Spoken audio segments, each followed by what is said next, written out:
عزیز طلبہ، ہم میں جس محترم فرد محاضر کو دعوت دینے کی سعادت حاصل کرنے جا رہا ہوں، آپ کی علمی، دعوتی، صحافتی اور عقلی شخصیت محتاج تعارف نہیں ہے۔ آپ ہماری جماعت کے معروف عالم دین، صاحب زبان و قلم، عظیم اور بیباک صحافی، مثالی معلم اور مربی اور قانون الکلام شاعر اور جامعہ اسلامیہ خیر العلوم کے باوقار استاد ہیں۔ آپ سے میری مراد میرے استاد محترم، میرے شیخ محترم جناب مولانا عبدالوہاب حجازی صاحب ہے۔ آپ سے گزارش ہے کہ آپ تشریف لائیں اور آپ اپنے محاضرے سے ہم سامعین کو مستفید فرمائیں۔ شیخ محترم جناب مولانا عبدالوہاب صاحب حجازی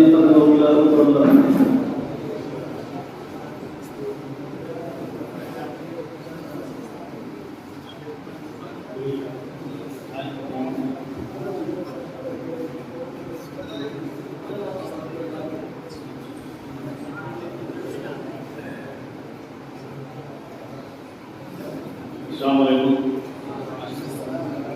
ان الحمد للہ نحمده ونستعینه ونستغفره ونعوذ باللہ من شرور انفسنا ومن سیئات اعمالنا، من یهده اللہ فلا مضل له ومن یضلل فلا هادی له، واشهد ان لا اله الا اللہ وحده لا شریک له، واشهد ان محمدا عبده ورسوله۔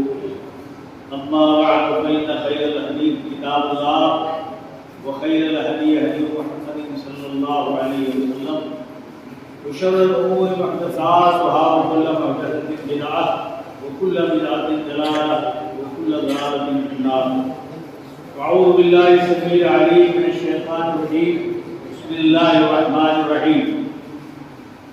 كنتم خير أمة أخرجت للناس تأمرون بالمعروف وتنهون عن المنكر وتؤمنون بالله۔ حضرات علماء کرام اور عزیز نوجوان ساتھیوں، بھائیوں، قرآن مجید کی یہ آیت کریمہ سب سے پہلے جو میں نے پڑھی ہے آپ کے سامنے، اس میں یہ تعارف کرایا گیا ہے کہ مسلمانوں، تم نہایت افضل اور بہترین امت ہو۔ اخرجت للناس، تمہیں لوگوں کو نفع پہنچانے کے لیے، خیر کا نفع، شر کا نہیں، نفع پہنچانے کے لیے پیدا کیا گیا ہے۔ تم بھلی باتوں کا، جس معروف کا ذکر کتاب و سنت میں ہے، تم ان بھلی باتوں کا حکم کرتے ہو، اور جن کو کتاب و سنت نے منکر کہا ہے، بری باتیں، ان سے روکتے ہو، اور اللہ پر ایمان بھی رکھتے ہو۔ اس آیت کریمہ میں خاصتاً جس نقطے پر ہمیں اور آپ کو دھیان دینا چاہیے وہ یہ ہے کہ ہم مسلمان امت کو بہترین اور افضل امت کہا جاتا ہے۔ اس لیے کوئی شک نہیں ہونا چاہیے کہ یہ امت بڑی فضل والی، خیر والی اور بڑے ہی شرف والی امت ہے۔ دوسری آیت میں ایک کیا فرمایا کہ وَكَذَلِكَ جَعَلْنَاكُمْ أُمَّةً وَسَطًا لِتَكُونُوا شُهَدَاءَ عَلَى النَّاسِ وَيَكُونَ الرَّسُولُ عَلَيْكُمْ شَهِيدًا۔ پوری آیت کا ترجمہ نہیں کرتا ہوں، صرف پہلے شاہد کا ذکر کر کے بات کو آگے کرنا چاہتا ہوں۔ میں نے تمہیں امت وسط بنایا ہے۔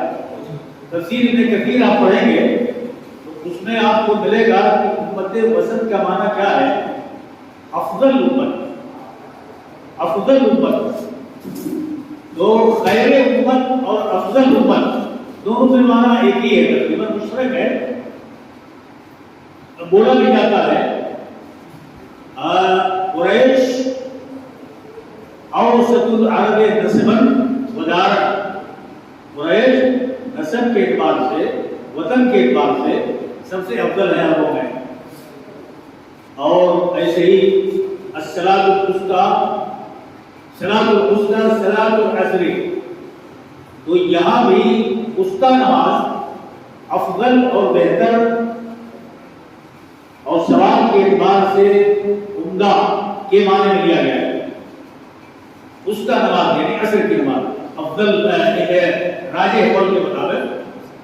تو امت محمدیہ جس کے ہم ایک فرد ہیں، یہ امت افضل امت بتائی جاتی ہے. اوسط اس کا بھی معنی فضل ہی کا ہے. یہ امت ہے. اور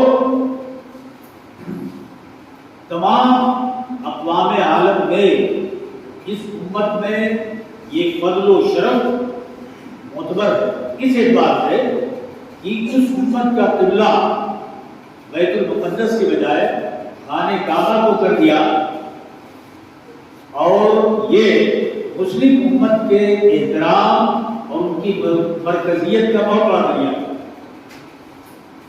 اور فضل، دیگر اقوام پر شہادت، قرآن مجید کو پڑھ کر، یہ ساری چیزیں اس کے ذریعے سے اس امت محمدیہ کو حاصل ہوں گی. اور دین میں یہ بھی حدیثوں میں بھی بتایا گیا ہے کہ یہ ہمارا جو دین ہے جس کو ملنے کے بعد ہم افضل امت بنے، یہ دین دیگر ادیان کے مقابلے میں بہت آسان ہے. دیگر مذاہب میں، یہودیت و نصرانیت میں جو بیڑیاں فقہی طور پر اور دینی طور پر جو سختیاں تھیں، اللہ نے اس امت کے لیے جس کا وجود ساری دنیا میں پھیلا ہوا ہے، کوئی نسل حضرت نوح علیہ السلام کی اولاد سے جتنی نسلیں دنیا میں ہیں، کوئی نسل ایسی نہیں ہے جو اس رسول کو ہمارے اور ہمارے قرآن کو اور ہمارے دین کو ماننے والی نہ ہو. جتنا یہ دین پھیل چکا ہے، اللہ نے دین کو فطرت کے مطابق بالکل آسان بنایا ہے. صحیح حدیث ہے، متفق علیہ، ان الدین یسر، یہ دین اسلام بہت آسان ہے، بہت آسان ہے. وَلَن يَشَادَّ الدِّينَ أَحَدٌ إِلَّا غَلَبَهُ، جو بھی آدمی دین کے متعلق سختی اپنائے گا، اپنے اوپر بوجھ ڈالے گا دین کا، تو دین اس کے اوپر غالب آ جائے گا. یعنی دین پر عمل کرنا اس کے لیے مشکل ہو جائے گا. اس لیے تشدد اس دین میں، سختی کی صورت میں نہیں اپنانی چاہیے. مجھے یاد آتا ہے بریلی میں ایک بار میں نے اپنی آنکھوں سے دیکھا، ایک نوجوان عورت تھی، اس کو نیم کے ایک پیڑ میں رسے سے باندھ رکھا تھا اور اس کا گیسو زمین سے مس کر رہا تھا. میں نے دیکھا تو بہت ہی افسوس اور تعجب ہوا. ایک شخص سے پوچھا کہ بھئی یہ کیا معاملہ ہے، اس عورت کو الٹا کیوں رکھا ہے؟ تو کہا کہ اس کو صلاۃ معکوس پڑھایا جائے، صلاۃ معکوس، الٹی نماز پڑھائی جائے. بھئی الٹی نماز یہ تشدد تم نے کہاں سیکھا؟ دین میں یہ سختیاں نہیں ہیں، رسول سے صحابہ سے سختی ثابت نہیں ہے. تو الٹی نماز آپ نے کیوں ایجاد کری؟ یہ ایجاد بندہ. تو دین میں جو بھی آدمی سختی اپنائے گا، دین اس پر غالب آ جائے گا. یعنی دین پر عمل کرنا آگے چل کر اس کے لیے مشکل ہے. وَسَدِّدُوا وَقَارِبُوا، تو کیا کرو مسلمانوں، درست راستہ اپناؤ اور بیانہ روی اور اعتدال اختیار کرو. وَأَبْشِرُوا، اور اس پر ثواب ملنے کی بشارت بھی دو. وَاسْتَعِينُوا بِالْغَدْوَةِ وَالرَّوْحَةِ وَالشَّيْءِ مِنَ الدُّنْيَا، جیسے ایک مسافر، رات ٹھنڈی ہوتی ہے، فجر کا وقت ابھی کچھ باقی ہے اور سفر شروع کر دیتا. یا کوئی آدمی صبح کے وقت میں جب ٹھنڈا وقت ہوتا ہے چل پڑتا ہے, شام کا وقت ٹھنڈا ہو جاتا ہے تب چلتا ہے. ان اوقات میں سفر کرنے سے آدمی کو رات کے مواقع, سواریوں کو آرام کرنے کے مواقع میسر آ جاتے ہیں.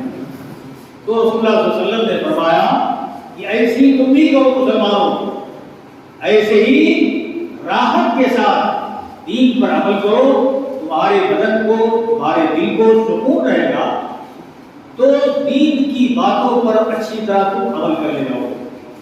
کیا معلوم ہوا کہ دین ہمارا دین فطرت ہے اور رسول کے فرمان کے مطابق آسان نہیں ہے.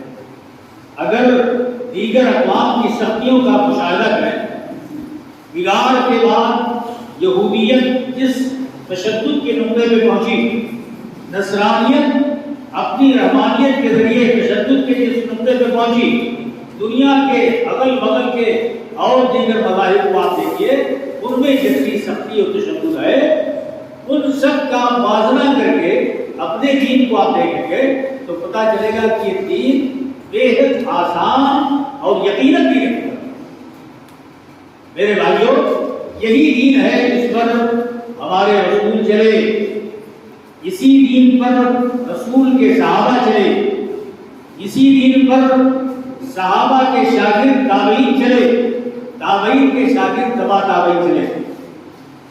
اسی دین پر کوئی اضافہ نہیں, کوئی کمی بیشی نہیں, اضافہ کرنے کی کوئی گنجائش بھی نہیں, اس لیے کہ اللہ نے دین مکمل کر دیا ہے.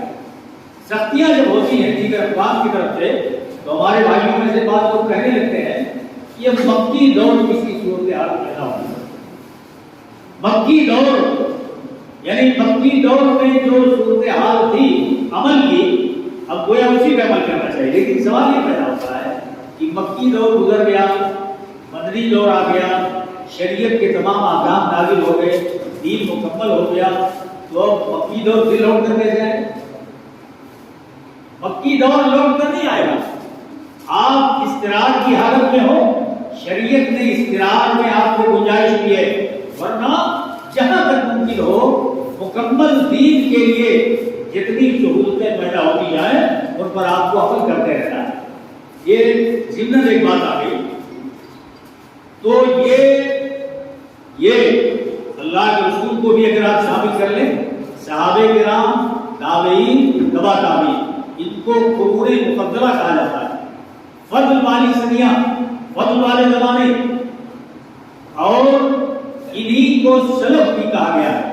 ائمہ کی تحریروں میں سلف انہی کو کہا گیا ہے. لیکن اگر کوئی ان کے طریقے پر چلتا ہے تو توسعاً ان کو بھی سلفی کہا جاتا ہے, اس لیے کہ اعتقاد میں, عمل میں, معاملات میں, اخلاقیات میں, تمام چیزوں میں انہی تینوں زمانوں کے پیروکار ہیں, اس لیے ان کو سلفی کہا جاتا ہے. اور سلفیت پھر کس کو کہا جائے؟ سلفیت کا معنی ہوتا ہے کہ جس طریقے سے صحابہ, تابعین, تبع تابعین نے دین پر عمل کیا, اسی اصول و منہج پر چل کر کے دین پر زندگی گزاری جائے, یہ سلفیت ہے. اب بعد کے زمانے میں اگر اس طریقے پر لوگ چلنے والے ہیں تو بعد کے زمانے والے لوگ بھی منہج سلفیت کے پیروکار کہے جائیں. میرا موضوع جو ہے وہ ہے منہج الدعوت السلفیہ, سلفی دعوت کے اصول اور طریقہ, وہ میزان رہا اور اس کے خصائص کیا ہے, یہ اس کا موضوع ہے. تو آپ نے اسلام کی خوبی جان لی, یہ بھی جان لیا کہ سلفیت کیا ہے, یہ بھی معلوم کر لیا کہ سلفی کون ہے. اب ان سب کو جاننے کے بعد کہنے والے یہ کہتے ہیں کہ بھائی جب اسلام موجود ہے تو سلفیت یا سلفی نام رکھنے کی ضرورت کیا ہے. کچے لوگ جن کو بھی حالات کا تجربہ نہیں ہوتا وہ بھی اعتراض اٹھاتے ہیں کہ جب اسلام ہے تو اپنے آپ کو مسلم کہنا چاہیے, یہ سلفی اور سلفیت کہنے کی ضرورت کیا ہے.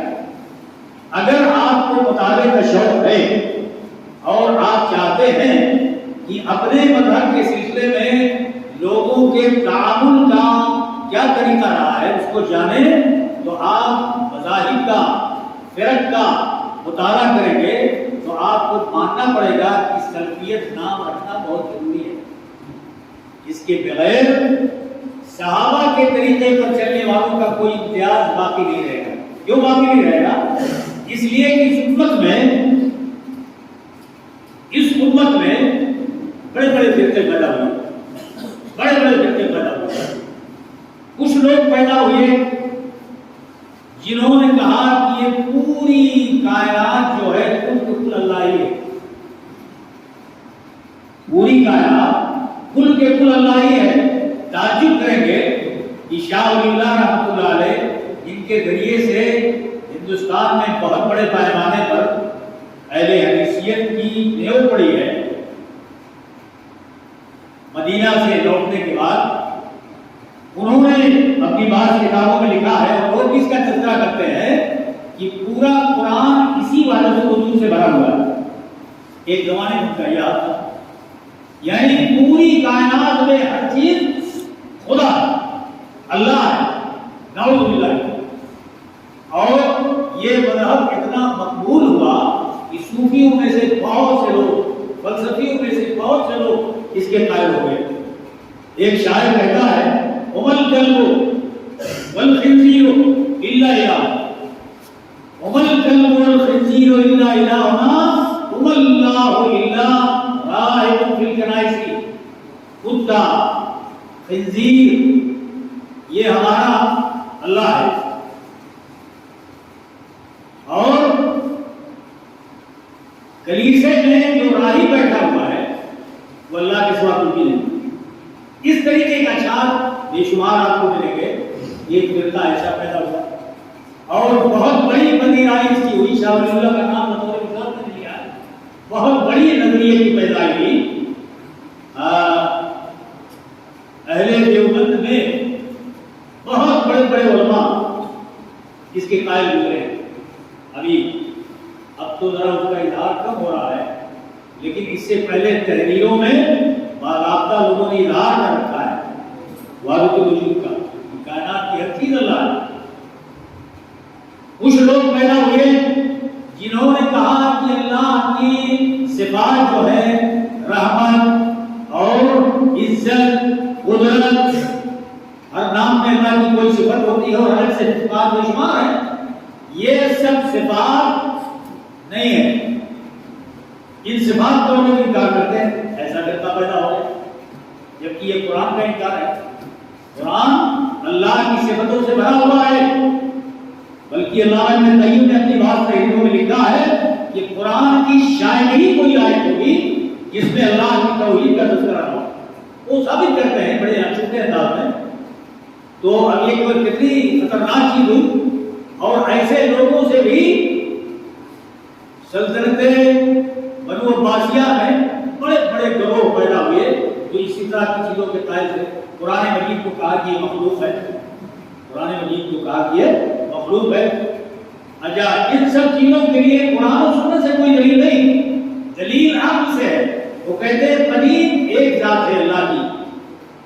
اگر صفات کو بھی مان لیا جائے تو قدمہ کا تعدد لازم آئے گا یعنی متعدد قدیم ہو جائے. اللہ بھی قدیم قدرت بھی قدیم اور عزت بھی قدیم سما حضر تمام چیزیں قدیم ہو جائیں گی اور پورا قدمہ کا ایک گویا بہت بڑا سلسلہ قائم ہو جائے. اس مفروضے کی بنیاد پر انہوں نے قرآن کی بے شمار آیات کو انکار کر دیا جھوٹی تعویل کر سکتے. اب آپ خود اندازہ کیجیے. اور اس کے علاوہ میں بتاؤں امت میں گروہ پیدا ہوا. اس نے کہا کہ کوئی اگر موحد ہے مسلمان ہے اور وہ گناہ کبیرہ کر بیٹھتا ہے. گناہ کبیرہ آپ جانتے ہیں. گناہ کبیرہ کر بیٹھتا ہے تو اگر بنا توبہ کے مر گیا تو جہنم میں ہمیشہ رہے گا. کبھی نہیں نکالے گا. خوارج کا ایک گزرا ہوا. اور اسی کے مقابلے میں مرجئیہ کا ایک فرقہ پیدا ہوا. اس نے کہا کہ اگر ایمان لے آئے ہو لا الہ الا اللہ محمد رسول اللہ پر تو ایمان لانے کے بعد کوئی گناہ ذرا ہی نہیں ہوتا. یہ بالکل ایسے ہی ہے جیسے ہمارے ہاں گاؤں میں کبھی کبھی سادہ لوگ کہہ دیتے ہیں ایمان بچائے رکھو نماز پڑھنے کیا ہو. کئی سادہ لوگ اس طرح کی باتیں کرتے ہیں ایمان بچائے رکھو نماز پڑھنے کیا ہو. بھائی ایمان رہے کہاں گیا تو نماز ہی نہیں. تو اس طریقے کے پھر ایک فرقہ قدریہ پیدا ہوا جس نے تقدیر کا انکار کر دیا. اس نے کہا کہ بندے جو کام کرتے ہیں اللہ ان کاموں کا پیدا کرنے والا نہیں. اسی لیے ان کو قدریہ کو یا منکرین تقدیر کو کہا گیا ہے کہ مجوس هذه الامه. اس امت کے دو خدا ماننے والے ہیں, آتش پرست ہیں, مجوس ہیں. دو خدا کیسے لیے کہ کچھ تو اللہ پیدا کرتا ہے, کچھ بندہ بھی پیدا کرتا ہے. اپنے افعال کا خالق اللہ ہے, تو دو خالق ہو گئے. اس امت کے مجوسیوں نے یہ نظریہ پھیلایا اور بہت بڑے طبقے میں پھیلا, بہت بڑے طبقے. ایک فرقہ پیدا ہوا, اس نے کہا کہ انسان بالکل مجبور ہے, ایسے ہی جیسے کوئی سوکھا پتا ہو, ہوا چلے تو اڑ کے ادھر جائے, ادھر کی ہوا چلے تو اڑ کے ادھر آئے. انسان ایسی مجبور ہے نیکی معصیت سب کچھ کرنے پر. آپ کا اندازہ لگاؤ, آپ کا علم ہے کہ کتنے بڑے بڑے فرقے اور خطرناک فرقے جنہوں نے اسلام کی جڑ کھو دی, ایسے فرقوں میں کیا سلفی اور سلفیت کے ماننے والے مل جل گھل مل سکتے تھے؟ گھل مل جاتے تو ایسے ہی ہو جاتے. اس لیے اپنے امتیاز کے لیے اس گروہ نے سلفیت کا نام اختیار کیا. سلفی کا یعنی صحابہ تابعین تبع تابعین نے جو کچھ کیا ہے, کیسے کیا ہے, اعتقاد میں عمل میں, ہم اس کے پیرو ہیں اور ان کے فہم سے ہماری سمجھ بالکل مقید ہے, الگ سے ہماری ان کی کوئی فہم نہیں. سلفیت ایسے آئی ہے, میرے خیال سے اس کی ضرورت آپ نے سمجھ لیا ہو. اگر آپ میدان میں نکلنے کے عادی ہیں, بہت قسم کے لوگ موجود ہوں, آپ ان سے بات کیجئے, کوئی کہے کہ بھائی ہم تو مسلمان, قرآن میں ہم کو مسلمان کہا گیا. اب سوال یہ پیدا ہوتا ہے اتنے بدترین عقیدے رکھ کر کے آپ کیسے مسلمان ہوئے؟ اتنے برے عقیدے رکھ کر آپ مسلمان کس طرح ہو سکتے ہیں؟ تو آپ کو لازماً یہ ماننا پڑے گا کہ بھائی ہم صحابہ کے طریقے پہ چلنے والے ہیں, اور جب صحابہ کے طریقے پہ آپ چلیں گے تو پھر آپ سلفی ہو گئے. سلفی ہو گئے, ٹائٹل آپ کچھ بھی لگا لیں, لیکن بڑے فائدے کے لیے ہم کو اپنے آپ کو سلفی ماننا پڑے گا, ورنہ ہم اپنا وجود نہیں بچا پائیں گے. کہتے ہیں تو ایک فرقہ ہو گیا, یہ تو ایک فرقہ ہو گیا, اہل حدیث بھی ایک فرقہ ہو گیا. بالکل ہو گیا. بھائی آپ ایک روٹی لیجیے اور اس کو 5 ٹکڑے میں بانٹ دیجیے, 4 ٹکڑا اپنے ساتھیوں میں تقسیم کر دیجیے, ایک ٹکڑا باقی بچے وہاں چھوڑ دیجیے. وہ ایک ٹکڑا جو بچا ہے ٹکڑا نہیں ہے, اب آپ نے جب چھوڑ دیا تو ٹکڑا. ورنہ سلفیت در حقیقت امت کو تقسیم کرنے والی نہیں ہے, امت کو صحیح راستے پر باقی رکھنے والی ہے. لیکن قوم میں جب طرح طرح کے بدعات اور افکار رونما مسلسل ہوتے رہے تو ایسی صورت میں نام نمایاں کیا گیا تاکہ لوگوں کو معلوم رہے کہ یہ جھنڈا وہ جھنڈا ہے جو صحابہ تابعین اور تبع تابعین کا ہے, اور وہ ائمہ افراد جو اس طریقے پہ چلنے والے ہیں ان کا جھنڈا ہے. تاکہ یہ نہ سمجھے آدمی اسلام بالکل دریا کو ہو گیا, اب اس کا کوئی وجود ہی نہیں رہے گا. اس لیے نام رکھا گیا ہے, ورنہ امت سے اور امت کے بھلائی سے خیر سے ہم کنارہ کش نہیں, بلکہ امت کے خیر کے لیے یہ سلفی اور سلفیت کا نام رکھا گیا ہے تاکہ امت پہچانے کہ ہم کن بدعات میں فرق ہیں اور ہمیں کدھر آنے کی ضرورت ہے. دیکھیے ایک دکتور مصطفیٰ علمی کی ایک بڑی اچھی عبارت میں نے نقل کیا ہے، اس کو آپ سن لیجیے. اذا كان المسلمون يلتمسون اليوم طریقا للنفوس، مسلمان آج کے زمانے میں اگر اوپر اٹھنے اور ترقی کرنے کے لیے کوئی راستے کی جستجو ہے اور ہم میں سے ہر نوجوان کیا جستجو ہوتی ہے، مسلمان ایک کیوں نہیں ہو جاتا؟ مسلمان ایک طریقے میں کیوں نہیں ہو جاتا؟ وہ علمی صاحب کا یہ پوزیشن دیکھیے، وہ کہتے ہیں مسلمان اگر آج اوپر اٹھنا اور ترقی کرنا چاہتا ہے تو لیس لہم من سبیل الا وحدۃ جماعت، ان کے آگے اور کوئی راستہ نہیں ہے سوائے اس کے کہ ان کی جماعت ایک ہو جائے. نوجوان بھی اس زمانے کا ہی چاہتا ہے کہ جماعت ہماری ایک ہو جائے، لیکن آگے جو راستہ ہے وہ کیا ہے؟ وہ لیس وحدۃ الجماعہ لیس لہا من سبیل الا الاسلام الصحیح. اور مسلمانوں کا ایک جماعت بننے کا معاملہ اسی وقت شرمندہ تعبیر ہوگا یہ خواب جب اسلام صحیح پر وہ عمل شروع کر رہے ہیں. اسلام صحیح کے علاوہ مسلمانوں کو ایک کرنے والی کوئی چیز نہیں ہے. باطل افکار سے پوری امت پریشان، تو اسلام صحیح چاہیے، وہی سلفیت جسے کہتے ہیں، اور صحابہ و تابعین کا دین جسے کہتے ہیں وہ اسلام صحیح. والاسلام صحیح مصدرہ القرآن والسنہ، اور صحیح اسلام کا سرچشمہ کیا ہے؟ قرآن ہے اور حدیث ہے. آپ اس کو یاد رکھیے.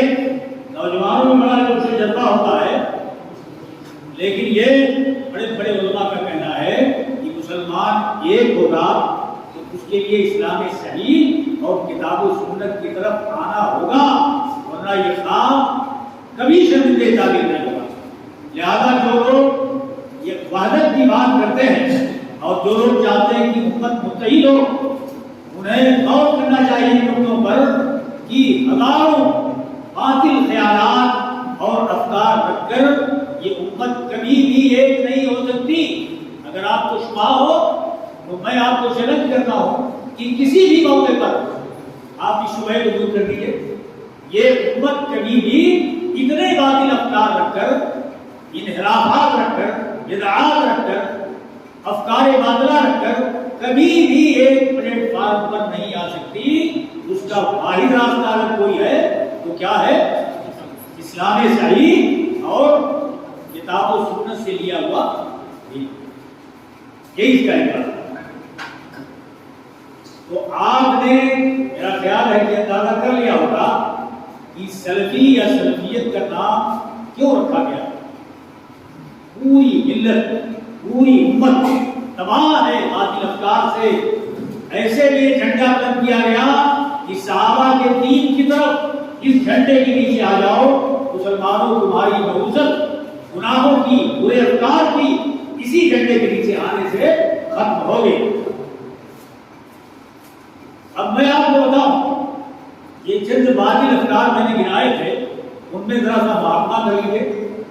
پہلے میں نے بتایا کہ امت میں بہت بڑا طبقہ، بلکہ عجم کے اندر اور عرب کے اندر بھی اکثریت مسلمانوں کی وحدت الوجود کی قائل ہے.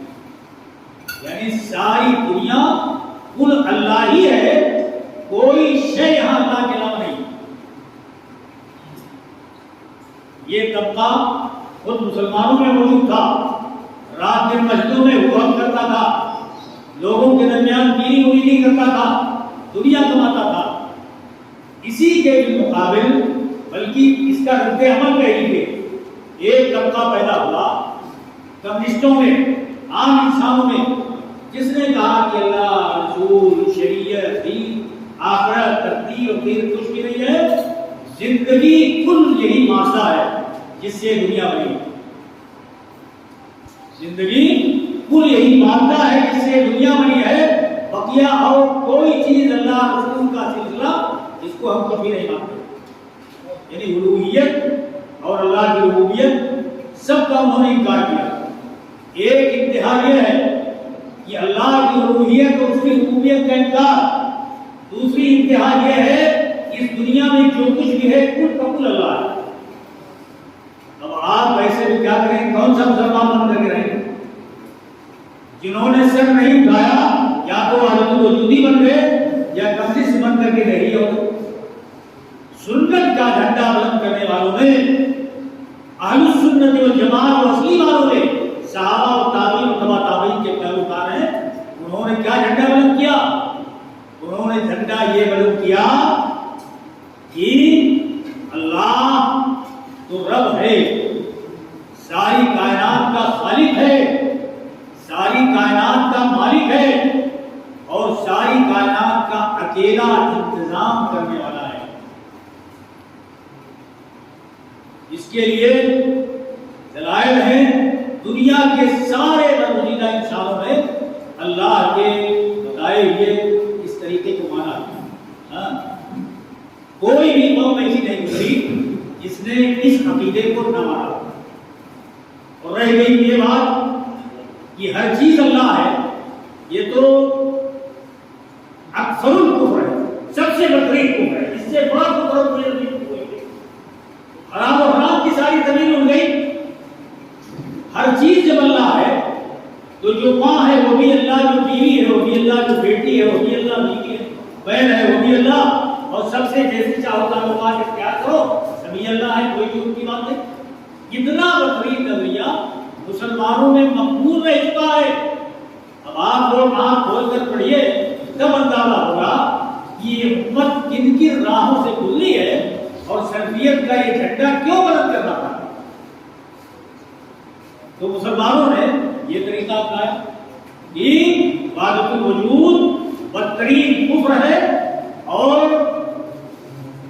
کوئی نہیں ہے مادے کے سوا، یہ بالکل کافرانہ اور دہریت والا نظریہ ہے۔ تمام انسانی تاریخ اللہ کو اپنا رب مانتی رہی ہے اور آج بھی مانتی ہے۔ یہ ہے سلفیت۔ اور ایسے ہی اللہ کی صفات کا انکار کرنے والوں نے انکار کیا، کہا کہ تعصب قدمہ لازم آئے گا، بہت سے قدیم ہوں گے جبکہ قدیم اللہ کی ایک ذات ہے۔ اور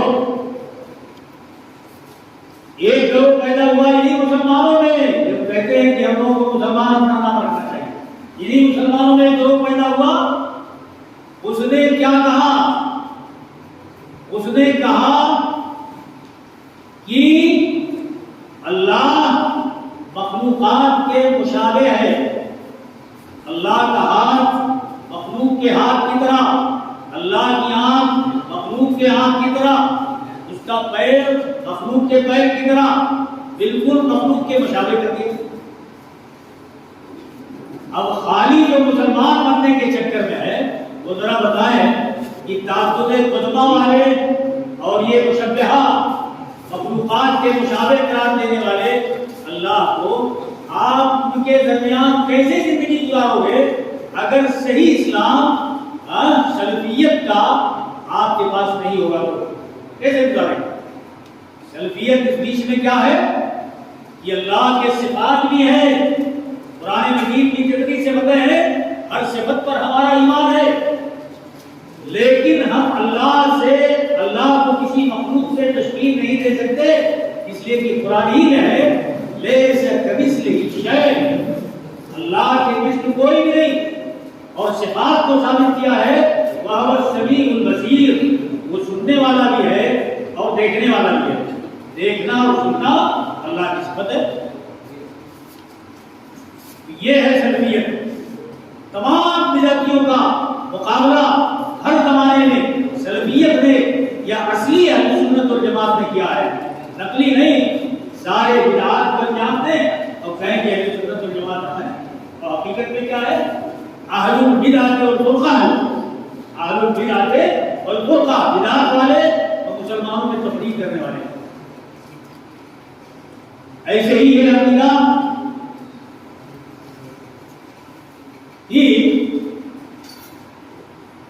قدریہ جس کو کہتے ہیں، تقدیر کو نہیں مانتے، وہ کہتے ہیں بندہ اپنے افعال کو خود ہی پیدا کرتا ہے، گویا اللہ بھی خالق اور بندہ بھی خالق، اس کائنات میں دو خالق ہیں۔ آپ ان بدعات کو کس طرح مانو گے جب تک صحابہ کا جھنڈا آپ کے ہاتھ نہیں ہوگا؟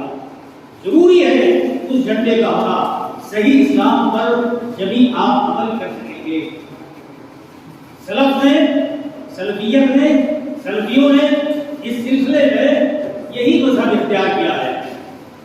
نہ کوئی انسان مجبور محض ہے اور نہ ہی انسان اتنا مختار ہے کہ اپنے افعال کو خود ہی پیدا کرتا ہے، بلکہ انسان اللہ کے قوانین تکوینیہ کا ماتحت ہے، قوانین تکوینیہ کا کی جہت سے تو مجبور ہے، لیکن اللہ نے اس کو شرع پر عمل کرنے کے لیے امر شرعی کے سلسلے میں اللہ نے بندوں کو اختیار دیا ہے، چاہے تو شریعت پر عمل کرے تو چاہے نہ کرے۔ بھئی اذان ہوتی ہے، میں بھی طلبہ کے بیچ میں رہتا ہوں، بہت سے طلبہ قسم بندی کرتے ہیں اور گھوم پھر کر کے کبھی اپنا بستر اور کبھی حمامات کی چکر کاٹ کر کے پھر جب جماعت کرنے والے لوٹ کر آتے ہیں تو اپنے بستر میں براہمان ہو جاتے ہیں۔ کیا ان کو اختیار نہیں تھا جیسے اور طلبہ گئے نماز پڑھنے کے لیے؟ ان کو اختیار تھا کہ وہ بھی نماز پڑھنے جاتے، اللہ نے اختیار دے رکھا ہے، لیکن آپ نے اختیار کا غلط استعمال کیا۔ تو صحیح مذہب سلفیت کا یہی ہے کہ بندہ اختیار رکھتا ہے، مگر وہ اختیار ایسا ہے کہ بندہ اپنا کام خود کرتا ہے، اور اسی بنا پر قیامت میں اس سے سوال ہوگا یا قبر میں اس سے 3 سوالات کیے جائیں گے۔ من ربک وما دینک وما تقول فی ھذا الرجل الذی بعث فیکم۔ اگر بندہ اختیار نہیں رکھتا تھا کام کا تو اس سے سوال کا کیا ہوگا؟ تو بندہ اپنے کام کا اختیار رکھتا ہے، لیکن کام کو پیدا کون کرتا ہے؟ اللہ پیدا کرتا ہے۔ اس باریکی کو سمجھے، بندہ اپنے کام کا اختیار کرتا ہے۔ آپ اذان سن کر مسجد میں آئے، آپ نے اس اختیار کا صحیح استعمال کیا، لیکن جو لوگ نہیں آئے حمامات کے چکر کاٹتے رہے، انہوں نے اپنے اختیار کا غلط استعمال کیا، ان کو جواب دینا پڑے۔ تو اختیار ہے لیکن افعال کا خالق اللہ ہے۔ جو حمامات کے چکر کاٹتے رہے ان کے ایک ایک قدم اور ایک ایک چاپ کا خالق اللہ ہے، اور جو اٹھ کر کے مسجد میں آئے کہ چاپ کا خالق اللہ رب العالمین، یہ ہے سلفیت۔ تو ان تمام بات ایسے ہی آپ دیکھیے خارجیوں نے کہا کہ اگر کوئی موحد بھی گناہ کبیرہ کر دے اور توبہ نہ کرے تو جہنم میں اس کو ہمیشہ رہنا پڑے، ہمیشہ۔ اور وہ کیا کہتے ہیں؟ جب اس نے لا الہ الا اللہ کہہ دیا تو کچھ بھی نہ کرے، کوئی گناہ اس کو نقصان نہیں پہنچائے گا، اس لیے کہ لا الہ الا اللہ کہہ دیا۔ یہ دو انتہا ہے۔ سلفیوں کا مذہب اس سلسلے میں کیا ہے؟ سلفیوں کا مذہب یہ ہے کہ گناہ کبیرہ کرنے والے کیا ایمان ناقص ہو جاتا ہے، اور اگر گناہ کبیرہ کا مار لے کر مر گیا، توبہ نہیں کیا، تو اللہ رب العالمین اس کو جہنم میں ڈالے گا، لیکن چونکہ اس نے شرک نہیں کیا ہوا ہے اس لیے جہنم سے نکال سکتا ہے۔ شرک تو کیا ہوگا اور بلا توبہ کے مر گیا تو جہنم سے نکلے گا، یہ قرآن کا اعلان۔ تو ایمان اس کا ناقص ہو جاتا ہے لیکن ایمان بالکل ضائع نہیں ہو جاتا۔ یہ سلفیوں کا مذہب ہے اور یہی ہے معتدل اور بہترین مذہب۔ میرے بھائیوں، اتنی بڑی بڑی گمراہیاں جو مسلمانوں میں پیدا ہوئی، پہاڑ ان سے ریزہ ریزہ ہو جائے، ان گمراہیوں کے پیدا ہو جانے کے بعد آپ قرآن میں آیا ہے کہ مسلمان ہو تم، اب آپ کون سے مسلمان بن کے رہیں گے؟ ان لوگوں کے درمیان کیسے رہیں گے؟ اپنا تشخص کسی مسلک کے مطابق آپ کو بنانا ہوگا، اور یقین مانیے کہ سلفیت کے علاوہ اور کوئی صحیح دوسرا کرنا نہیں، اسی سے بنائیں گے، سمجھے؟ تو موضوع کیا ہے؟ منہج الدعوت السلفیہ، سلفی دعوت کا اصول اور طریقہ کیا ہے، یہ گفتگو ہمیں کرنی ہے۔ اور اس سلسلے میں آپ نے سلفی اور سلفیت کا معنی جان لیا، منہج کے معنی طریقہ اور روشن راستہ، اصول و ضوابط قرآنی معنی میں یہ منہج کا معنی ہوتا ہے۔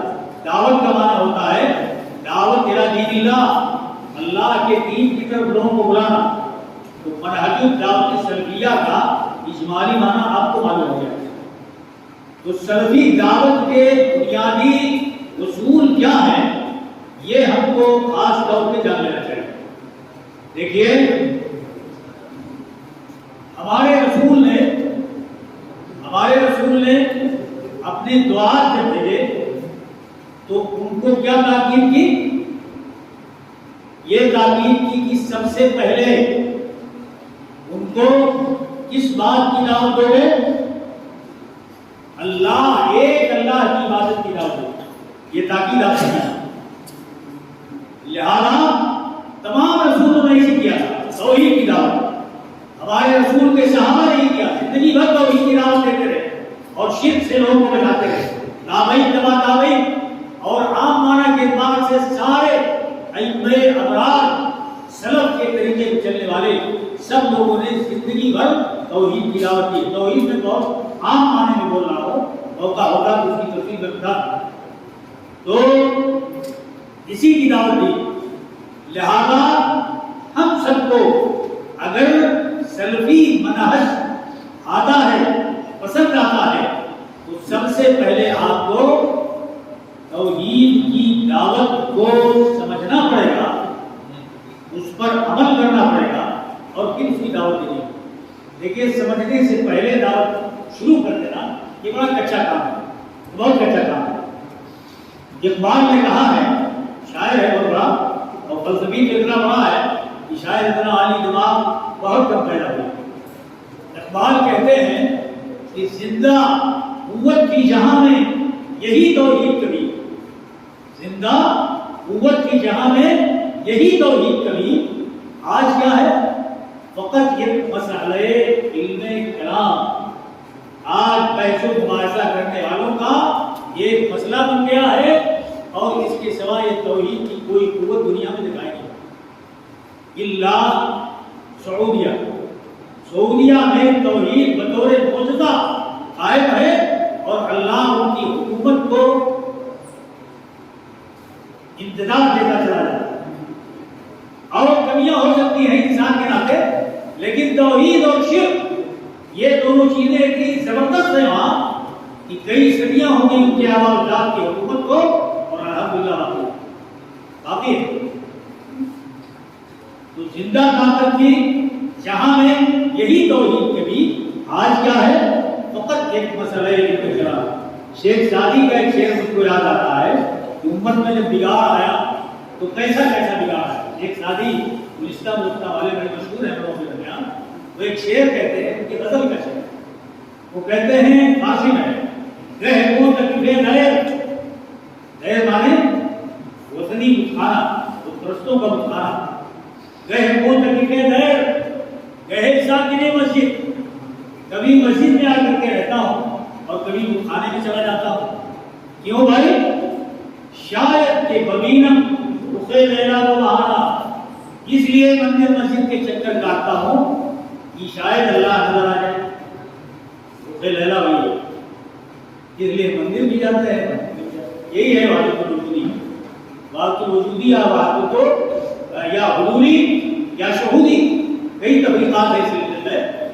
تو یہ مسئلہ علم کلام بن گئی ہے۔ توحید کا جو زور ہمارے نبی نے دکھایا اور پورے عربوں کی کایا پلٹ دی، اور اگل بغل کی درجنوں قوموں کی کایا پلٹ دی، وہ کل اسی توحید کا کشف تھا۔ آج ہم لوگوں میں بھی ہمارے نصاب تعلیم میں توحید برائے نام داخل ہے۔ فقہی کتابوں کی گھنٹیاں پورے ہفتے پڑھائی جاتی ہیں، لیکن توحید کی گھنٹی 2 کی نہیں آتی۔ کیوں بھائی؟ کتنا گر گئی توحید کی 3 قسمیں یاد کی ہے۔ توحید کی 3 قسمیں ہیں، الوہیہ، ربوبیہ اور توحید اسماء و صفات، اس سے آگے کیا ہے اس کے بعد فقہ کی کتاب آیا۔ تو توحید کو بہت تفصیل سے پڑھنے سمجھنے کی ضرورت ہے۔ آپ کہیں نہ جائیے، تقویۃ الایمان پڑھ لیجیے، تقویۃ الایمان پڑھ لیجیے، کتاب التوحید پڑھ لیجیے، اس کی شرحیں اردو میں آ گئی ہیں، ان کو پڑھ لیجیے، آپ کو توحید کا مفید زیبا آپ کو نظر آ جائے گا۔ اور تفصیل میں جائیں گے تو بہت کچھ دکھائی پڑے گا۔ ابن قیم کی کتابوں میں، شیخ الاسلام ابن تیمیہ کی کتابوں میں آپ بہت کچھ ملے گا۔ پڑھنے کی ضرورت ہے، پڑھیے، سمجھیے، عمل کیجیے، پھر دعوت دیجیے۔ سمجھے بغیر توحید کی 3 قسمیں ہم تقریر کر دیا اور اس کے آگے آپ نے کوئی جدوجہد نہیں کی تو توحید کا مزہ نہ آپ کو بیان کرنے کا آیا اور نہ سننے والوں کو آیا۔ جہاد یہ جارا جو توحید میں من مٹتا ہے وہ توحید کی 3 قسمیں کیا جانتے؟ تو کہے گا بھائی اب تک تو ہم توحید ہی جانتے تھے، توحید کی 3 قسمیں کرتے جاتے۔ ٹھیک سے سمجھائیے، خود سمجھیے، تب آپ کو پتہ آئے گا یہ توحید ہے کیا چیز، بڑی چیز ہے۔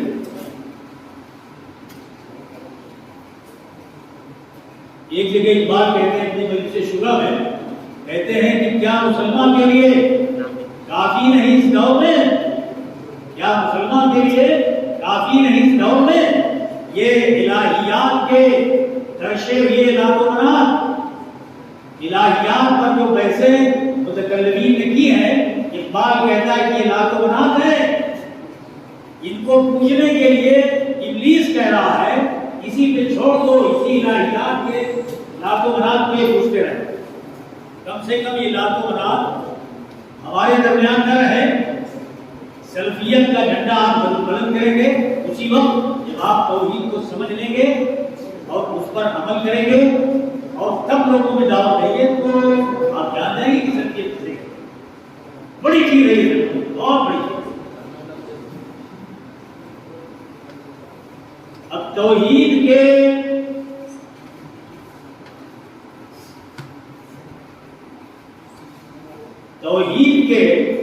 فوائد چند ایک میں آپ کو گنا دوں۔ توحید انسان اور جنات کے پیدا کیے جانے کی کا اصل مقصد اور اصل حکمت یہی توحید ہے۔ وما خلقت الجن والانس الا ليعبدون الا ليوحدون، کئی مفسرین نے لکھا ہے تاکہ لوگ میری توحید پر عمل پیرا ہو۔ تو وقت ختم ہو گیا ہے، باتیں بہت ہیں، لیکن میں سمجھتا ہوں کہ انہی باتوں کو اگر آپ سوچیں اور ان پر عمل کریں تو انشاءاللہ آپ کی زندگی میں انقلاب، توحیدی انقلاب، توحیدی انقلاب، اللہ رب العالمین آپ کو اس کی توفیق دے۔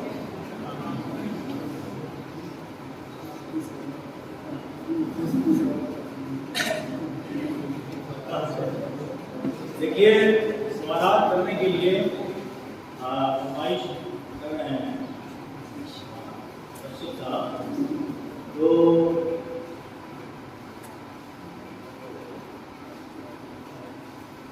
آپ یہ بتائیے کہ صحابہ تابعین تبع تابعین کے دور کے بعد مسلمانوں کے درمیان سلفیت کی ضرورت کیوں ہے؟ چلیے بتائیے۔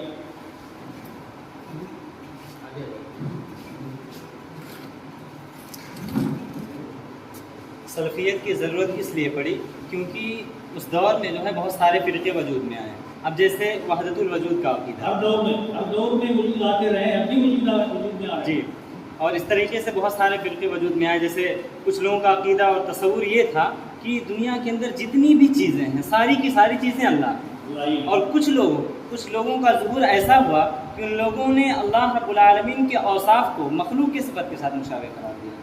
اور اسی طریقے سے کچھ لوگوں نے جو ہے جبریہ کا عقیدہ رکھا اور کہا کہ انسان جو ہے اس دنیا کے اندر مجبور ہے، ہوا آئے کہیں بھی اڑا لے جائے، یا اسی طریقے سے آپ نے دیگر مثالیں دی۔ اور اسی طریقے سے آپ نے قدریہ کا ذکر کیا، تو قدریہ ان کا ایک بنیادی عقیدہ یہ ہے کہ بندہ جو ہے اپنے افعال کا خالق خود ہوتا ہے، اب اس اعتبار سے اس جہان کے اندر، اس دنیا کے اندر جو ہے دو خالق ہو جائیں گے، ایک تو اللہ رب العالمین اور ایک بندہ. اور اس طرح ان سارے فرقوں کے ساتھ اگر کوئی بندہ یہ کہے کہ یہ پوری جماعت آ کر کے ایک پلیٹ فارم پر جمع ہو جائے تو ایسا نہیں ہو سکتا. ان سارے فرقوں کو سمجھنے کے لیے سلفیت کی ضرورت پڑی. صحابہ کرام کے جو راستے ہیں، اسلاف اور تابعین اور تبع تابعین کے جو طریقے ہیں، ان راستوں اور ان طریقوں پر چل کر کے سلفیت کی ضرورت پڑی.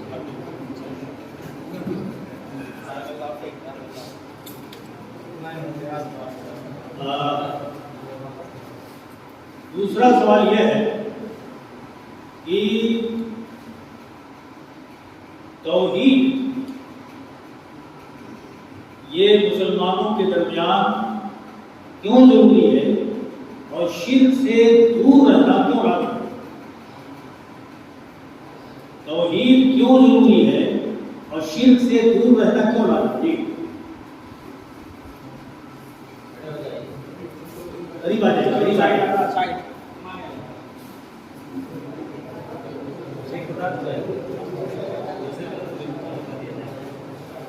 اگر پتا کھاڑے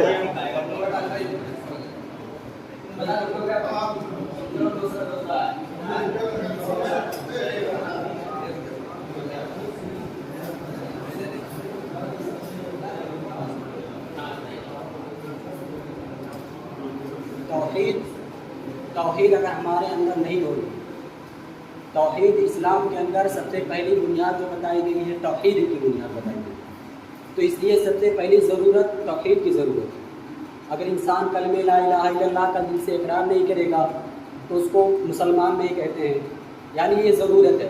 اور شرک اس لیے ہمارے اسلام کے اندر بتایا گیا کہ اگر انسان شرک کرتا ہے، قرآن میں حدیث میں بھی بتایا گیا ہے کہ اگر انسان شرک کرتا ہے تو وہ جنت میں داخل نہیں ہوگا، اس کا ٹھکانہ جہنم ہے.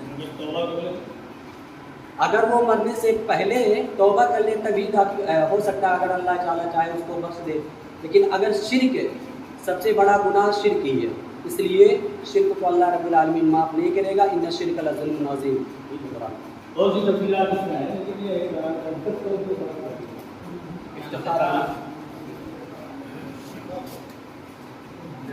اچھا آخری سوال سنیے کہ اہل السنت والجماعہ الجماعہ اور اہل التقوی و اہل المغفرہ، یہ تمام نام جو آئے ہوئے ہیں، یہ نام کس کے اوپر فٹ ہوتے ہیں؟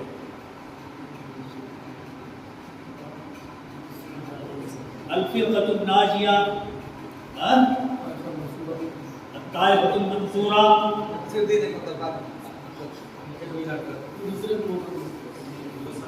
ادھر آ جائے ضرور بھائی، آ کر کے ایک آدمی لوٹ دے تو نہیں کیا؟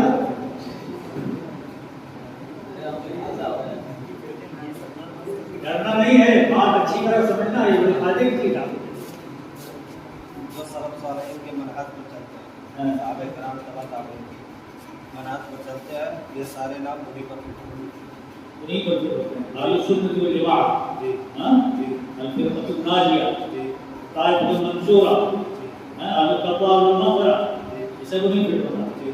لیکن سماج میں ایک بہت بڑا طبقہ ہے، بلکہ ادھر دو تین ملکوں میں سب سے بڑی تعداد ہوتی ہے، وہ اپنے آپ کو اہل سنت والجماعت کہتے ہیں. تو یہ اصلی اہل سنت والجماعت، اور ان میں دو ایک فرق بتا دیا. اگر آپ کو معاشرے کا تجربہ ہے اور اپنے آپ کو صحیح طور پر اسلام کا پابند کرنا چاہتے ہیں تو تھوڑا سا فرق بتائیے. اہل سنت والجماعت وہی لوگ اپنے آپ کو کہتے ہیں ہم سنی ہیں، اور ہم لوگوں کا نام تو بالکل دب گیا، لیکن اصلی اہل سنت والجماعت نہیں ہو. تو ان میں اور ہم لوگوں میں کیا فرق؟ ان میں اور ہم لوگوں میں فرق یہ ہے کہ ہم لوگ قرآن و حدیث میں جو ہے اسی کے مطابق چلتے ہیں، اور وہ لوگ بہت سی چیزیں ایجاد کر لیا ہے، پھر بھی اب وہ دعویٰ کرتے ہیں تو اس میں کوئی کیا کر سکتا ہے؟ وہ دعویٰ جھوٹا کیا کر سکتے ہیں؟ وہ دعویٰ جھوٹا ہے، اور اہل حق کو اس کی تردید کرنی چاہیے.